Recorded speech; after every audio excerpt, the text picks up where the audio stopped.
Napakarami mong problema sa ngayon, kakapasok pa lamang po ang taon pero kumukuta ka na sa mga problema po ninyo. Marami kang mga pagkakautang or lagi kang nakakainitan ng loob ng ibang tao or kaya po lagi kang natatalo sa tinatayaan ninyo or kaya po away-away ang inyong pong pamilya, may lapang swerte lalo na sa pera. Isulat nyo po ang lahat ng mga problema nyo po dito. Halimbawa, sulat nyo po dito,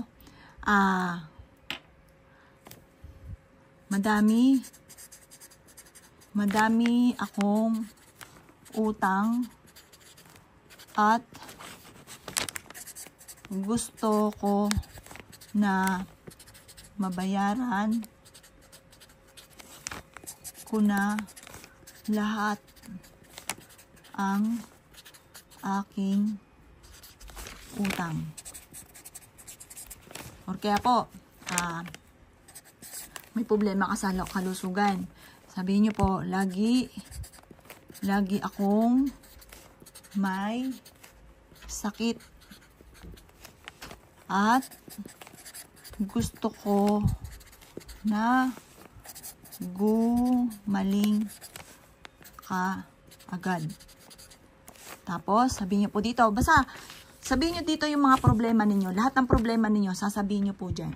At pagkatapos mga boss, ang gagawin nyo po, kumuha kayo ng kandila, susunugin nyo po ito.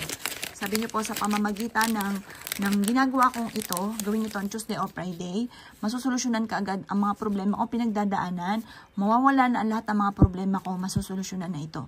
Positive ka lang po mga bossing ko kapag ginagawa nyo po ito, at hayaan nyo yung pinakaabo po nito ay pawirin ng hangin. Kasi iba rin po ibig sabihin po nun. Parang yung hangin, sinusolusyonan ang problema po ninyo para mawala kung ano man ang mga problema. O, halimbawa, marami kang hinanakit sa kalooban. Halimbawa, masama ang loob ko kay ganito. Gusto ko na masolusyonan ang mga problema ko. Ganun pa mga bossing.